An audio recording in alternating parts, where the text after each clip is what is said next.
والعاقبة للمتقين والصلاة والسلام على سيد الأنبياء والمرسلين.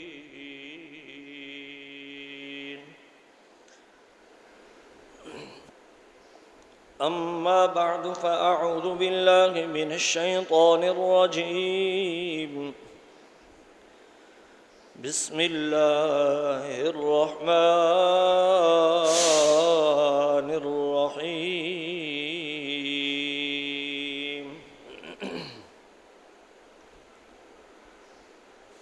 قل اللهم مالك الملك تؤتي الملك من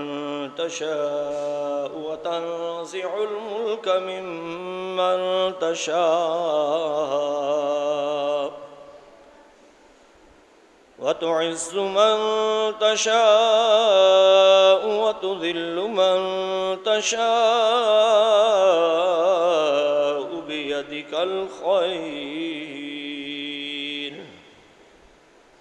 صدق الله مولانا العظيم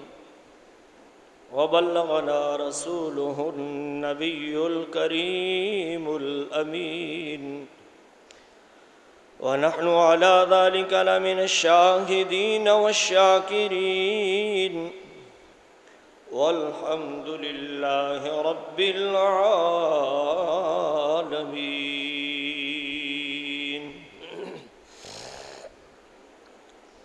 إن الله وملائكته يصلون على النبي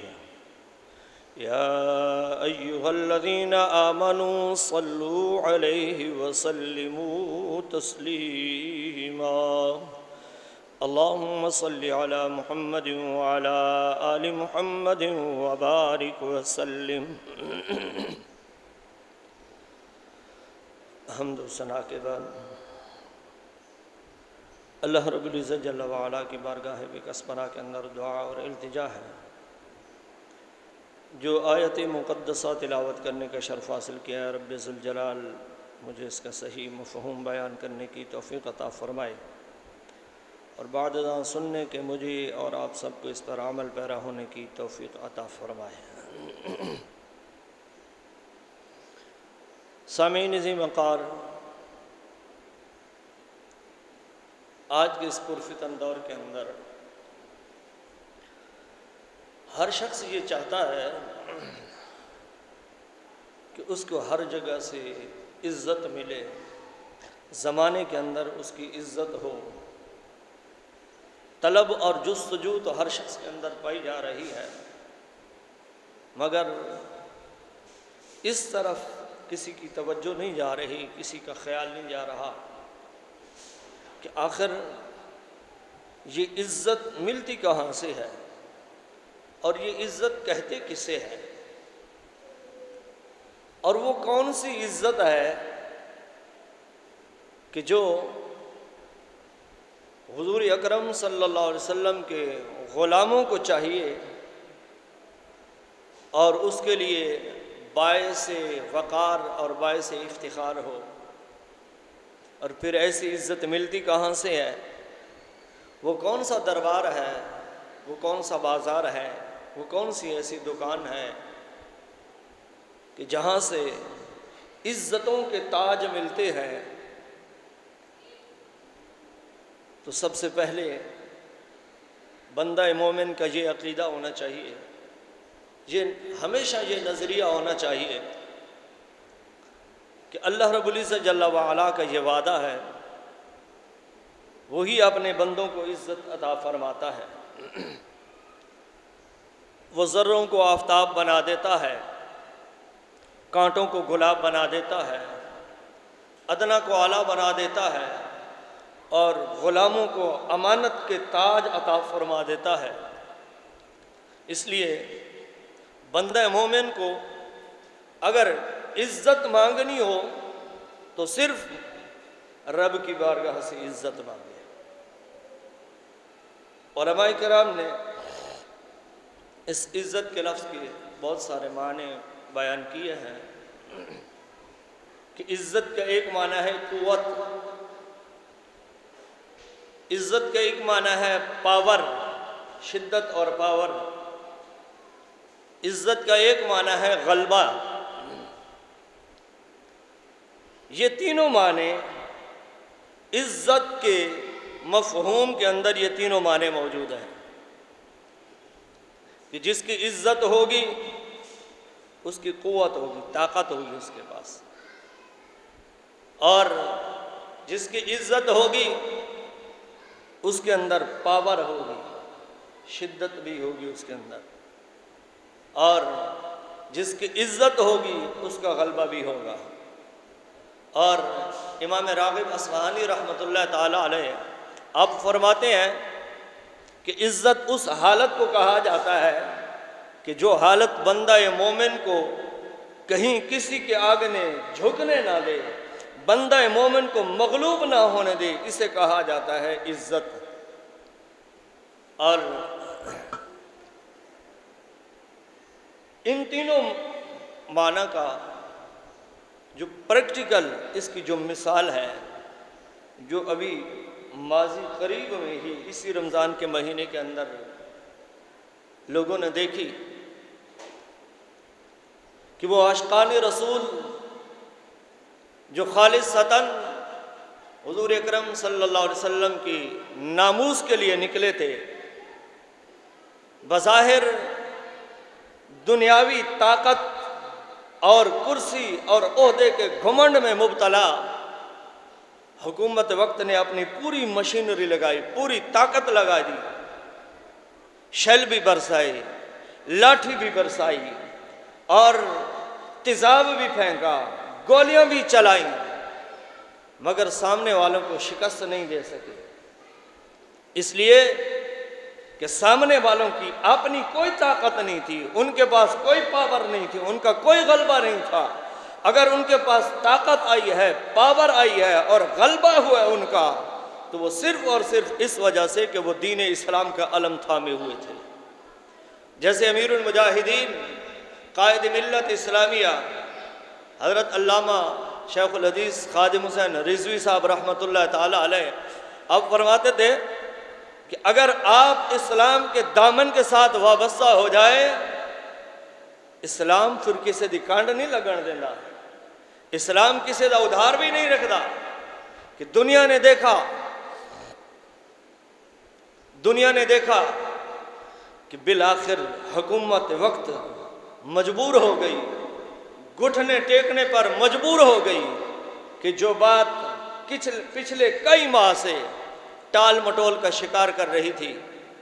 اب بالآخر 12 گھنٹے کے اندر اسمبلی کے اندر قرارداد بھی پیش ہو گئی، اور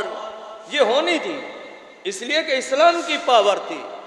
اور حکومت وقت نے اسلام کے ساتھ ٹکر لی تھی۔ تو پھر یہ بھی دیکھ لیں کہ جس طرح کا بھی ظالم شخص ہو، اگر اسلام کے ساتھ آ کے وہ ٹکراتا ہے، اسلام کو اگر وہ سامنے آ کے مد مقابل پاتا ہے، تو پھر یہ بھی آپ دیکھ لیں، تاریخ گواہ ہے کہ اسلام پھر اس کا نام نشان تک مٹا کے رکھ دیتا ہے۔ اور پھر دنیا نے دیکھا کہ وہ غزوہ بدر کے اندر 313 مجاہدین تھے جو دین اسلام کا علم لے کر غزوہ بدر کے میدان میں آئے تھے، لیکن پھر میرے رب نے کیسی مدد فرمائی، ہزاروں کی تعداد میں رب ذوالجلال نے فرشتے نازل فرما دیے، اور تاریخ گواہ ہے کہ جس ظالم نے بھی کوشش کی کہ اسلام کو مٹایا جائے، اسلام کو دبا دیا جائے، لیکن جس نے جتنی کوشش کی، اسلام اتنا ہی ابھر کر سامنے آیا ہے۔ کربلا میں دیکھ لیں، امام حسین رضی اللہ تعالی عنہ دین اسلام کا علم اور پرچم بلند کرنے کے لیے تشریف لائے، اور یزید یہ سمجھا تھا کہ میں نے حسین کو شہید کر دیا ہے، اب حسین کی فکر بھی ختم ہو گئی، اور دین اسلام کو بظاہر وہ سمجھ رہا تھا کہ دین کا نام لینے والوں کو میں نے مٹا دیا ہے، لیکن خدا کی قسم تاریخ گواہ ہے کہ آج دیکھیں گھر گھر کے اندر حسین بھی موجود ہے، حسین کی سوچ بھی موجود ہے، حسین کی فکر بھی آج موجود ہے۔ آج اگر نہیں ملتی دنیا کے اندر تو یزیدیت نہیں ملتی، ہاں کہیں کہیں وہ یزیدی سوچ پائی جاتی ہے ضرور، جو دین اسلام سے ٹکرانے کے لیے کوشش کی جاتی ہے، یہ ہوتی ہے وہ یزیدی سوچ۔ اور اس دور حکومت نے، اس وقت کی حکومت نے وہ یزیدی سوچ کی عکاسی کی ہے، اور وہ یزیدی سوچ کو اپنایا ہے۔ کس طرح کہ نہت عاشقان رسول کے اوپر گولیاں چلائیں، وہ روزے کی حالت میں ہے، ان کے اوپر جو ہے آنسو گیس اور شیل پھینکے گئے ان کے اوپر، اور ان کو لاٹھی چارج کیا گیا، اور ان کے اوپر تیزاب پھینکا گیا۔ یہاں تک ہوا ہے کہ ایک عاشق رسول کو پکڑ کر پولیس والے ڈنڈے مار رہے ہیں، پہلے ڈنڈوں سے مارتے رہے کہ وہ بندہ رکا نہیں، پھر بھی لبیک کی صدا بلند کر رہا تھا، تو ظالموں میں نے اس روزے دار عاشق رسول کے منہ میں تیزاب ڈال دیا۔ اللہ اکبر کبیرہ، ظلم کی انتہا نہیں یار۔ ایک عاشق رسول جب پولیس والے اسے مار رہے تھے، وہ پھر بھی لبیک کی صدائیں بلند کر رہا تھا، تو پولیس والوں نے اس کے منہ کے اندر گولی مار دی ہے۔ تو یہ وہ یزیدی سوچ ہے کہ جو اسلام کو مٹانے کے لیے کوشش کی جا رہی تھی، لیکن رب ذوالجلال کا یہ کرم ہے کہ اسلام کسی سے مٹتا نہیں ہے، بلکہ جو جتنی کوشش کرتا ہے اسلام کو دبانے کی، اسلام کو مٹانے کی کوشش کرتا ہے، اسلام اتنا ہی ابھر کر دنیا کے سامنے آتا ہے۔ اور پھر جس نے ناموس رسالت کی پہرے داری کی، چوکیداری کی ہے، اسلام نے پھر اس کا قرض نہیں رکھا، اس کو وہ مقام دی، وہ عزت دی، وہ شان عطا فرمائی کہ دنیا دیکھتی رہ گئی۔ جس نے دین اسلام کے لیے قربانی دی، دین اسلام نے پھر اس کو ایسا بلند کیا، ایسا بلند مقام اور رتبہ عطا فرمایا کہ دنیا دیکھتی رہ گئی کہ حضرت بلال حبشی رضی اللہ تعالی عنہ دین اسلام کی خاطر قربانیاں پیش کی ہیں نا۔ حضرت بلال حبشی نے کہ تپتی ہوئی ریت کے اوپر، گرمی کے دنوں میں تپتی ہوئی ریت پر ان کو جو ہے پیٹھ کے بل لٹا کر سینے پر بھاری پتھر رکھ دیا جاتا تھا، اور جسم کے اندر کبھی انگارے اوپر ڈالے جاتے ہیں، انگاروں پہ لٹایا جاتا ہے، کبھی جو ہے جسم میں کیل ٹھوکی جاتی ہے، دین اسلام کی خاطر قربانیاں دی ہیں۔ لیکن پھر وہ وقت بھی آیا کہ دین اسلام کی خاطر قربانی دینے والے حضرت بلال حبشی کو دنیا نے دیکھا کہ وہی بلال جو پہلے ظلم و ستم کا نشانہ بنائے جا رہے تھے، اب وہ وقت آیا کہ دین اسلام کی وہ پاور سامنے آئی کہ حضرت بلال حبشی کعبے کی چھت پہ کھڑے ہو کے اذان دے رہے ہیں۔ تو پھر جو بندہ دین اسلام کی خاطر قربانی دیتا ہے، مصائب کا سامنا کرتا ہے، میرا رب پھر اس کو بے آسرا نہیں چھوڑتا، اس کی پشت نیچے نہیں لگنے دیتا۔ اس لیے کہ جن مالکوں کا ہم کام کرتے ہیں وہ مالک ہمیں بے آسرا نہیں چھوڑتے۔ اور آج اس دور کے اندر ابھی تک کئی ہمارے ایسے بھولے بھالے لوگ موجود ہیں جن کو ابھی تک ختم نبوت جیسا حساس مسئلہ ابھی تک سمجھ ہی نہیں آیا کہ یار یہ ختم نبوت ہے کیا چیز۔ تو صحابہ کرام رضوان اللہ تعالیٰ نے مجمعین سے پوچھے نا کہ ختم نبوت جیسا یہ حساس مسئلہ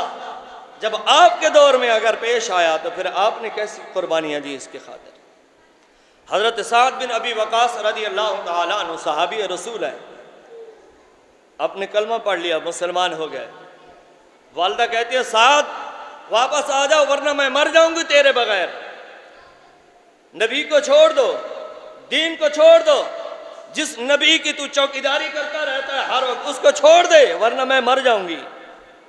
اب میرے مسلمان بھائیوں ذرا توجہ سے سننا کہ حضرت سعد بن ابی وقاص رضی اللہ تعالیٰ عنہ نے اپنی ماں کو جواب کیا دیا تھے۔ آپ فرماتے ہیں اے میری ماں، یہ تیری ایک جان ہے جس کی تو بار بار مجھے دھمکیاں دے رہی ہے، اگر یہ تیری 1000 جانیں ہو تجھے 1000 مرتبہ میں مرتا ہوا تو دیکھ سکتا ہوں، لیکن محمد عربی کا در نہیں چھوڑ سکتا۔ یہ ہے وہ محبت، یہ ہے وہ عشق، یہ ہے وہ صحابہ کی جان نثاری، یہ ہے وہ صحابہ کی قربانی کہ حضرت سعد بن ابی وقاص فرما رہے ہیں اے میری ماں، یہ تیری ایک جان ہے جس کی بار بار تو مجھے دھمکی دے رہی ہے، اگر یہ تیری 1000 جانیں ہوں اور ہر جان نکلتے وقت تو مجھے وارننگ دے اور مجھے کہے سعد دین اسلام کو چھوڑ دے، دین اسلام کا پرچم چھوڑ دے، میں تجھے 1000 مرتبہ تو مرتے ہوئے دیکھ سکتا ہوں، لیکن دین اسلام کے دامن سے میں غداری نہیں کر سکتا، دین اسلام کو نہیں چھوڑ سکتا، در مصطفیٰ کو نہیں چھوڑ سکتا۔ صحابہ کرام رضوان اللہ تعالیٰ علیہم مجمعین، انہوں نے میرے آقا صلی اللہ علیہ وسلم کی بارگاہ سے جو فیض لیا نا، تو پھر ان کو پتہ تھا، انہوں نے عمل بھی کیا، اور لوگوں تک یہ میسج گیا کہ جو میرے آقا صلی اللہ علیہ وسلم کی ناموس کی پہرے داری کرتا ہے، جو میرے آقا صلی اللہ علیہ وسلم کی ذات کے ساتھ سچی محبت اور عشق کرتا ہے، جو صحیح معنوں میں میرے آقا سے وفا کرتا ہے، میرا رب پھر اس کو انعام و اکرام سے کس طرح نوازتا ہے۔ حضرت ابو عبیدہ بن الجراح رضی اللہ تعالیٰ عنہ غزوہ احد کے دن دیکھتے ہیں اپنے والد کو کہ میرا والد سامنے کفار کے خیمے میں کھڑا ہے، کفار کی صفوں کے اندر نظر آئے۔ حضرت ابو عبیدہ بن الجراح کے والد گرامی جاتے ہیں، حضرت ابو عبیدہ اپنی تلوار سے جا کے اپنے باپ کا سر تن سے جدا کرتے ہیں، باپ کے کان سے پکڑتے ہیں اور سر اٹھا کے میرے آقا صلی اللہ علیہ وسلم کے آقے قدموں پہ رکھ دیتے ہیں کہ یا رسول اللہ صلی اللہ علیہ وسلم، یہ ہے میرا باپ، مجھے یہ گوارا نہیں ہوا کہ میں آپ کی غلامی میں ہوں اور میرا باپ وہ کافروں کے لشکر میں شامل ہو، مجھے یہ گوارا نہیں ہوا، یا رسول اللہ اپنے باپ کا سر کاٹ کے لے آیا۔ صحابہ کرام رضوان اللہ تعالیٰ علیہم اجمعین نے تو یہ درس دیا ہے، لیکن آج ایک اہم ہے، انہوں نے جان کے نذرانے پیش کیے، لیکن آج ایک اہم ہے تو ہمیں آج تک ختم نبوت کا مسئلہ ہی سمجھ نہیں آیا۔ اور اگر تھوڑی سی اس ملک کے اندر، جو ملک بنا ہی دین اسلام کے نام پر تھا، اسلام کے نام پر بننے والے ملک کے اندر حکومت کی یہ یزیدی سوچ کہ آپ نے جب خود معاہدہ کیا تھا کہ اس فرانس کے ملعون نے سرکاری سطح پر میرے آقا صلی اللہ علیہ وسلم کی گستاخی کی تھی، تو پھر اسلام کے نام پر اس بننے والے ملک کے اندر اور ریاست مدینہ کے نعرے لگانے والے ان جوہانات کو چاہیے تھا کہ پھر عوام کو روڈوں پر نکلنے کی نوبت نہ آتی، آپ خود سرکاری سطح پہ اعلان کر کے ان کا بائیکاٹ کرتے، ان کے فرانس کے سفیر کو ملعون کو ملک بدر کر دیتے آپ خود، لیکن عشاقان مصطفیٰ کو بلاخر مجبوراً باہر نکلنا پڑا میرے آقا صلی اللہ علیہ وسلم کی ناموس کی خاطر۔ اور پھر عشاقان مصطفیٰ انہوں نے تو اپنی جانیں حضور اکرم صلی اللہ علیہ وسلم کے نام پر قربان کر دی ہیں۔ اس لیے قائد ملت اسلامیہ جو سبق پڑھا کر گئے ہیں نا کہ ہم نے یہ گردن حضور کے لیے رکھی ہوئی ہے، اگر حضور کی عزت محفوظ نہیں ہے، حضور کی ناموس محفوظ نہیں ہے، تو ہم اپنی ان عزتوں کا کیا کریں گے؟ ہمیں اگر یہ آج عہدہ ملا ہے، کرسی ملی ہے، تو یہ اگر سب کچھ ملا ہے تو یہ سب کچھ میرے آقا کے صدقے سے ملا ہے۔ اگر میرے آقا کی عزت ناموس محفوظ نہیں تو ہم اپنی عہدوں کا کیا کریں گے؟ ہم ان اپنی جبے کبے کا دستار کا کیا کریں گے؟ اپنے نام کے بڑے بڑے لیبل اور پوسٹر ان کا ہم کیا کریں گے کہ جب میرے آقا صلی اللہ علیہ وسلم کی ناموس پر حملے ہو رہے ہوں اور ہم خاموش ہو کر جناب گھروں پہ چھپے رہیں، اپنے تسبیح خانوں کے اندر، حجروں کے اندر، وہ سارے پیر، وہ ملا، وہ سارے حجروں کے اندر بیٹھے رہے، پھر بعد میں باتیں کرنے کے لیے باہر نکل آتے ہیں؟ تو میرے دوست، یہ آج لمحہ فکریہ ہے کہ اللہ رب العزت جل وعلا نے مسلمانوں کو وہ برتری عطا فرمائی ہے، وہ دین اسلام کو وہ طاقت، وہ قوت، وہ جذبہ اور وہ پاور عطا فرمائی ہے کہ کوئی بھی ظالم شخص اگر دین اسلام سے ٹکرانے کے لیے میدان میں اترتا ہے تو دین اسلام اس کی گردن میں ڈلا ہوا سریا نکال کر اس کا نام و نشان تک مٹا دیتا ہے۔ آپ نے دیکھا کہ ماضی میں بھی کچھ لوگ تھے جنہوں نے غازی ملک ممتاز حسین قادری شہید رحمت اللہ علیہ کو شہید کیا، پھٹے چڑھایا، لیکن آج آپ دیکھ رہے ہیں ذلیل و خوار ہو رہے ہیں نا زمانے کے اندر۔ اس سے بڑی اور بد نصیبی کیا ہو سکتی ہے کہ نہ ماں کا جنازہ نصیب ہوا، نہ بیوی کا جنازہ نصیب ہوا، در بدر کی ٹھوکریں، ذلت، رسوائی، شرمندگی، وہ الگ سے، یہ تو دنیا کے اندر ہے۔ آخرت میں پھر میرے رب نے ان بطش ربک لشدید، جو میرے رب نے ان کے لیے پھر کفار کے لیے جو عذاب شدید تیار کر کے رکھا ہے، پھر اس کے لیے اس کی ہولناکیوں سے بھی باخبر ہو کر تیار رہیں کہ آخرت میں ان کے ساتھ انجام کیا ہونا ہے۔ اور پھر یہ وقت کی حکومت وقت یہ بھی دیکھ لے جو یہود و نصارہ کے اشاروں پر چل کر ان عشاقان مصطفیٰ پر انہوں نے گولیاں چلائی ہے، ان کے سینے چھلنی کیے ہیں، یہ بھی دیکھ لے کہ ان ظالموں کا انجام بھی تمہارے سامنے ہے۔ پھر انشاءاللہ وقت آئے گا کہ آپ اس سے بھی زیادہ دنیا کے اندر ذلیل و خوار ہو کر رہیں گے، دنیا کے اندر بھی اور آخرت میں بھی لوگ آپ کا تماشا دیکھیں گے، لوگ دیکھ کر پہچان لیں گے کہ یہ گستاخ رسول کا ساتھ دینے والے ہیں، یہ ان ملعونوں کا ساتھ دینے والے ہیں، یہ ان کی بولیاں بولنے والے ہیں، ان کے اشاروں پر چلنے والے ہیں، اور یہ ہے مصطفیٰ کریم کے سچے غلام، یہ ہے مصطفیٰ کریم کے فقیر جنہوں نے اپنی جانوں کے نذرانے پیش کیے اور بار بار یہی کہہ رہے تھے، ستمگر آ ادھر آ، ہنر آزمائیں تو تیر آزما، ہم جگر آزمائیں گے۔ ہم نے اپنی یہ جوانیاں، اپنی یہ گردنیں ہم نے حضور کے لیے رکھی ہوئی ہے، اگر حضور کی عزت ناموس محفوظ نہیں تو پھر ہمیں اپنی ان جوانیوں کی کوئی ضرورت نہیں ہے، ہمیں اپنی ان عہدوں کی، ہمیں اپنی ان کرسیوں کی کوئی ضرورت نہیں ہے جب تک کہ میرے آقا صلی اللہ علیہ وسلم کی عزت و ناموس محفوظ نہیں ہے۔ اور آپ دیکھیں، اندازہ لگائیں کہ صحابہ کرام رضوان اللہ تعالیٰ علیہم اجمعین، ان کے اندر جذبہ کتنا تھا کہ اگر کوئی بندہ ناموس رسالت کی پہرے داری کرتا، چوکیداری کرتا، تو صحابہ کرام رضوان اللہ تعالیٰ علیہم اجمعین اس کو کتنی عزت کی نگاہ سے دیکھتے ہیں۔ آئیے ذرا حضرت ابو مسلم خولانی رضی اللہ تعالیٰ عنہ یمن کے اندر رہتے ہیں، یمن میں رہتے ہوئے ایک مرتبہ ایسا ہوا حضرت ابو مسلم خولانی رضی اللہ تعالیٰ عنہ کو پکڑ لیا مسیلمہ کذاب نے، مسیلمہ کذاب نے پکڑ کے گرفتار کر لیا، لوگ لے آئے پکڑ کے مسیلمہ کذاب کے پاس، آ کر کہنے لگے اے مسیلمہ کذاب، اے سردار، یہ وہی شخص ہے جو بار بار حضور علیہ السلام کی ختم نبوت کی بات کرتا ہے۔ مسیلمہ کذاب حضرت ابو مسلم خولانی سے کہنے لگا اے ابو مسلم خولانی، کیا تو اس بات کی شہادت دیتا ہے کہ میں بھی نبی ہوں؟ حضرت ابو مسلم خولانی فرماتے ہیں کہ میں سنتا نہیں ہوں، میری قوت سماعت کام نہیں کرتی۔ 3 مرتبہ اس نے پوچھا، آپ نے فرمایا میری قوت سماعت کام نہیں کرتی، میں بہرا ہو گیا ہوں، اس لیے کہ حضور کے خلاف کوئی ایک جملہ بھی میں سننا گوارا نہیں کرتا۔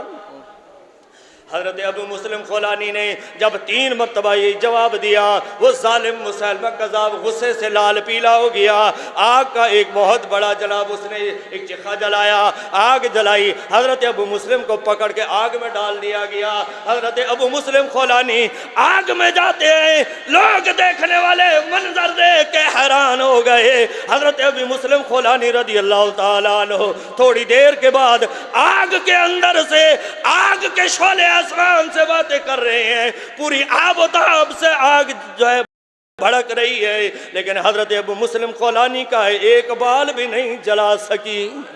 اب حشاش بشاش آگ سے باہر تشریف لے آتے ہیں اور وہ بندہ بڑا حیران پریشان۔ بالآخر آپ نے حضرت ابو مسلم خولانی نے یمن کا شہر چھوڑا، مدینہ منورہ تشریف لے آتے ہیں، مسجد نبی شریف کے ستون کے ساتھ، پلر کے ساتھ بیٹھ کر نماز ادا کر رہے ہوتے ہیں۔ حضرت فاروق اعظم رضی اللہ تعالیٰ عنہ آتے ہیں، آپ فرماتے ہیں اے شخص تو کہاں سے آیا ہے؟ حضرت ابو مسلم خولانی فرماتے ہیں حضور میں یمن سے آیا ہوں،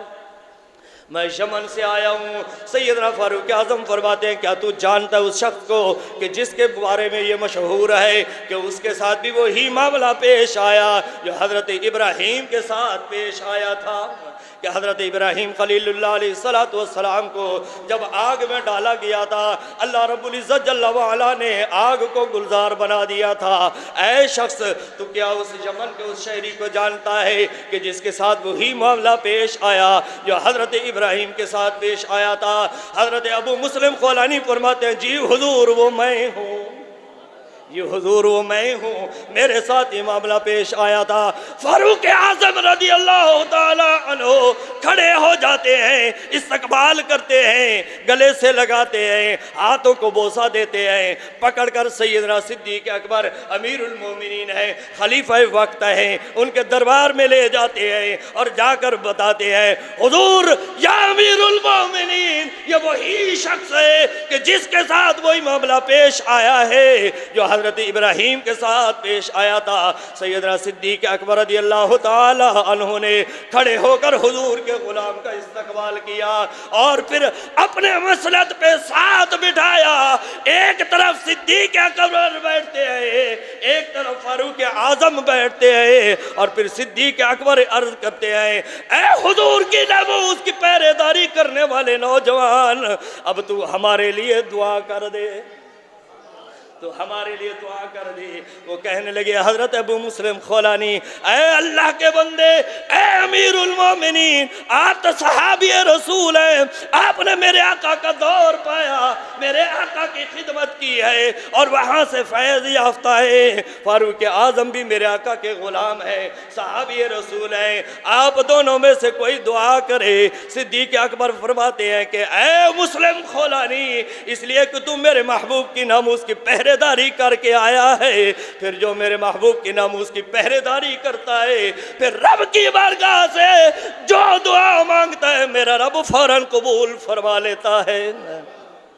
تو میرے دوست، حکومت وقت تو چاہیے تھا کہ جو میرے آقا صلی اللہ علیہ وسلم کے غلام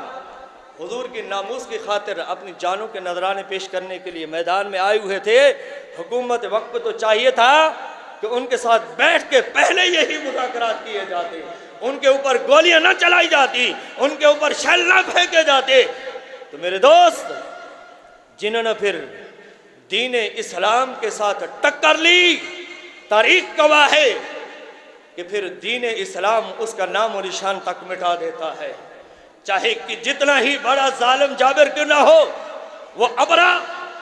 خانہ کعبہ پر حملہ کرنے کے لیے آیا تھا، ہاتھیوں پہ چڑھ کے آیا تھا، لیکن میرے رب کی تدبیر دیکھیں کہ میرے رب نے چڑیوں کے ذریعے ان ابرا کے ہاتھیوں سمیت پوری فوج کو تباہ و برباد فرما دیا تھا۔ یہ قرآن کے اندر موجود ہے کہ ہاتھیوں پہ چڑھ کے آئے تھے حملہ کرنے کے لیے کعبہ پر، لیکن میرا رب بڑا غیرت والا ہے، میرا رب بڑا غیرت مند ہے۔ رب ذوالجلال نے پھر دکھا دیا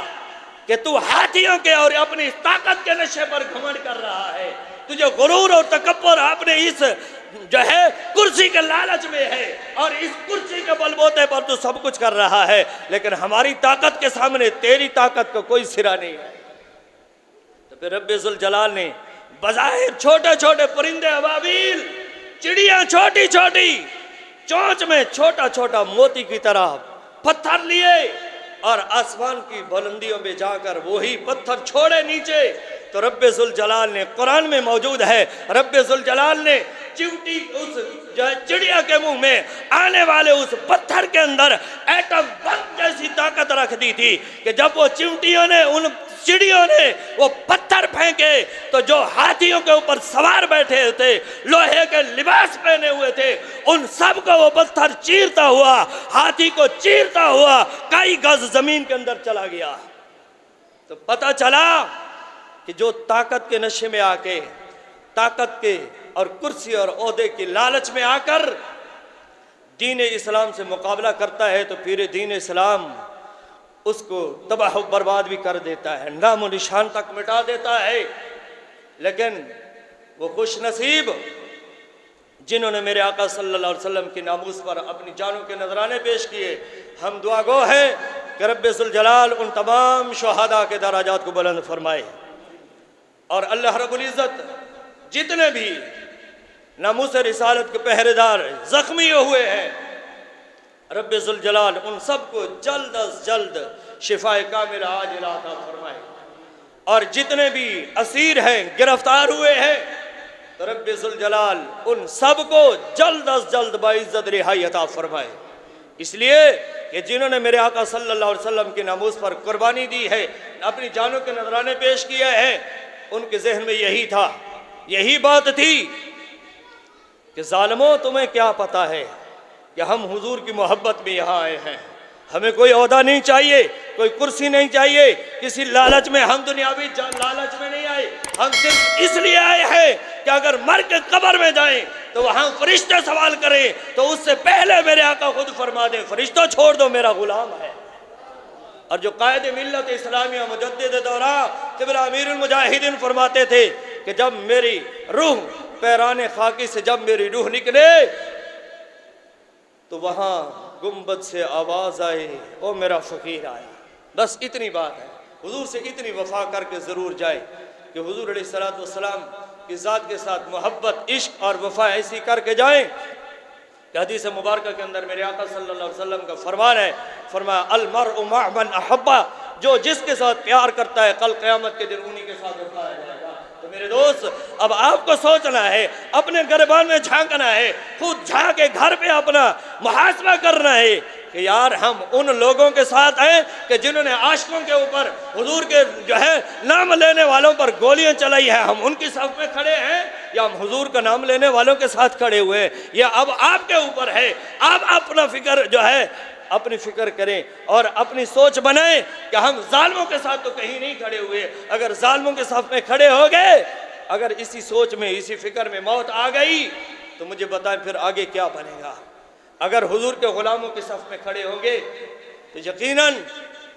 یہ قیمتی تحفہ آپ کو دنیا میں بظاہر اگر لگے کہ بھائی سب کچھ آپ نے لٹا دیا، قربان کر دیا، لیکن آخرت میں پھر اس کے آپ مزے لٹیں گے۔ آخرت میں اس محبت اور اس وفا کے مزے آپ آخرت میں لیں گے کہ میرا رب اپنے محبوب کے غلاموں کو پھر کیسی شان عطا فرماتا ہے، کیسے مقام اور مرتبے عطا فرماتا ہے۔ اللہ رب العزت جل وعلا ہم سب کو حضور اکرم صلی اللہ علیہ وسلم کے ناموس کی پہرےداری اور چوکیداری کرنے کی توفیق عطا فرمائے، ختم نبوت کی پہرےداری چوکیداری کی توفیق عطا فرمائے، حضور کی ذات کے ساتھ سچی محبت، عقیدت، سچا عشق اور حضور کی سچی غلامی عطا فرمائے۔ وآخر دعوانا ان الحمدللہ رب